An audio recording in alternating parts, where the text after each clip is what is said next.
એને સંશોધનમાં અને સંશોધનથી એને પ્રજા ભોગ્ય અને લોક ભોગ્ય કેવી રીતે બનાવી શકીએ એ બાબત ઉપર ખાસ ભાર મૂકવાની જરૂર છે.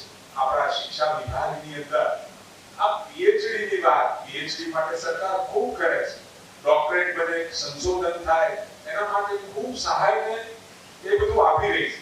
પરંતુ કહેતા દુઃખ પણ થાય છે, જેટલા પણ આપણે પીએચડી થયા એમાંથી યુટિલાઇઝ કેટલા થાય, લોકો માટે ઉપયોગમાં કેટલા આવ્યા, સંશોધન ક્ષેત્રે આપણે એને સંશોધન કહીએ છીએ, રિસર્ચ કહીએ છીએ, તો કરેલું રિસર્ચ એ સમાજના ઉપયોગમાં કેટલું આવે, ક્યાંક ને ક્યાંક એ સંશોધન કર્યા પછી જાણે મિકેનિકલ પ્રોસેસ, એને મિકેનિકલ પ્રોસેસ બનાવ્યા સિવાય પણ એ સંશોધનને હકીકતમાં ખરા અર્થની અંદર સમાજ ઉપયોગ માટે લાવવાનો આપણે પ્રયત્ન. અમારી તમામ માહિતીથી અપડેટ રહેવા માટે જોડાયેલા રહો S9 ન્યૂઝ સાથે.